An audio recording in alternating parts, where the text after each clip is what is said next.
Hopkins Pro Football Plus out here as Commanders get ready to take a mini little break before the real deal against the Giants. So we've gone through OTAs, training camp, preseason, and now it's getting to be real where the players get a little break.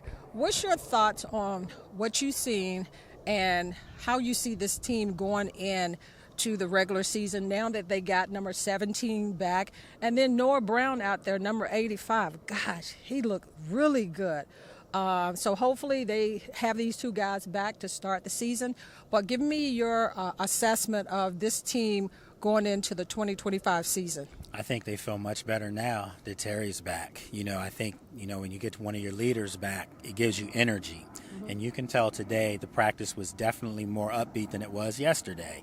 Yesterday it was like Terry was back, and even his body language was out there like he was back, but he still was trying to work his way into things. Today he was out there giving instructions to Jalen Lane. You could hear his voice out there. The audible was really loud coming from Terry. He was showing that leadership. So you can tell that they have their mojo back. You can tell there's a sense of calmness, a sense of confidence, and I think this team's ready. I think they're going to be ready for the Giants come week 1.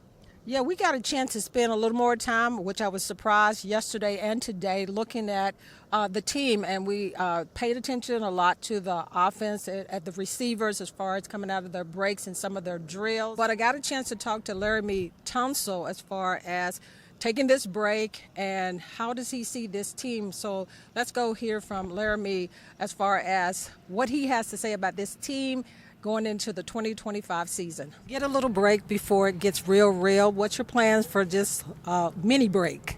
This mini break, I don't know, just relax probably. Nothing crazy. Stay out of trouble. What have you enjoyed most about this process now that training camp is over? What have you enjoyed the most about this? How close the team is. When DQ really preached brotherhood is really a real thing. Everybody embrace each other. All each other personalities, some characters in the locker room. And, we just enjoy each other, man. That's the biggest thing for me. Hey, Lake, got a chance to ask Coach Quinn about was it any wow moments for him in looking at this team, something that he did not expect. And there was some, of course, the communication, the brotherhood and all that. But before I let you comment on wow moments for you going through the training camp and preseason, let's go to Coach Quinn. When you look through training camp and preseason, was there any wow moments for you that you did not expect to see? Yeah, that's a good one. Going into the season, the communication defensively reached a new level, and I was pleased to see that. That may not seem like a wow one for the coaches, for the fans or for somebody watching practice, but the level of focus it takes to get that communication right, I know that the players and the coaches, man, they are putting in work. And so the walkthroughs, the consistency of that. The wow moment probably came for me, it was like before Baltimore, we had a practice that was designed only for situations. And I really pushed us to ones that come up a lot and some that don't come up very often.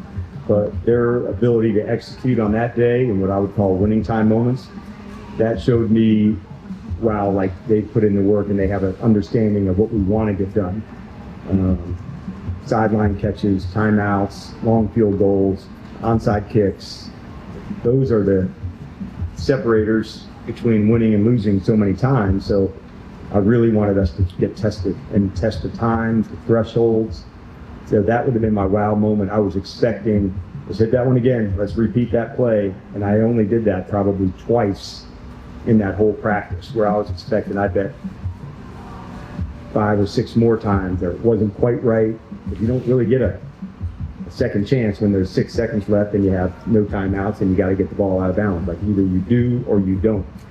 And so that was a good sign for me that both sides of the ball on teams, like they've been putting in that work in the winning time. So that would be my wow moment.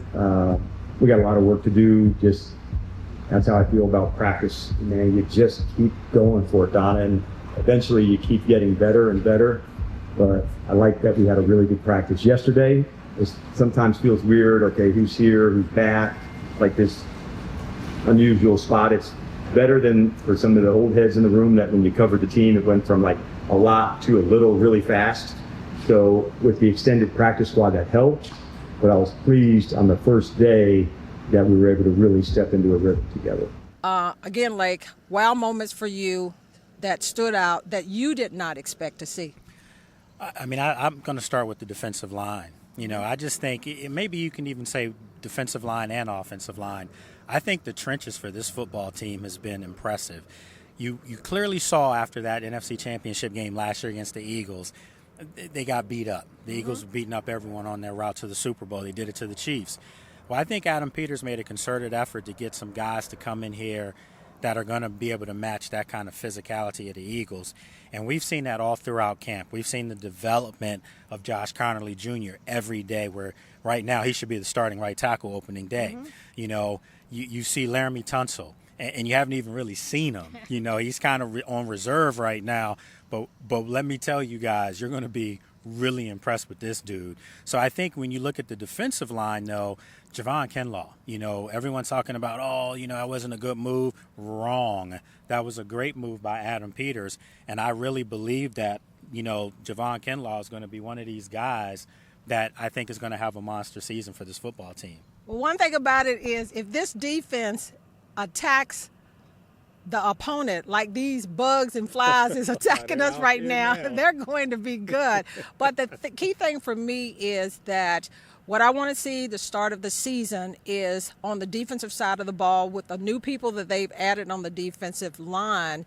As far as the pressure up front, is it going to be there? Are they going to be able to get to the quarterback, put that pressure that we didn't see a lot of last year? And also run stopping, defense, filling those gaps. Those are the two areas, because I think the back end of the defense is going to be pretty solid. When you look at the linebackers, when you look at as far as the safety position and the cornerback position, those really stand out. The key thing is going to be depth, of course, going in, but I think the running game, I'm amazed to be able to talk about that a little bit as far as how we see that with four solid backs, as far as Eckler, as far as Bill Merritt, Rodriguez, and then Jeremy McNichols. I like that backfield that they have right now, and I think they went out and got Donovan Edwards on the practice squad. And if you know anything about the Big Ten, you know, I'm a Big Ten guy, Penn State guy, we are.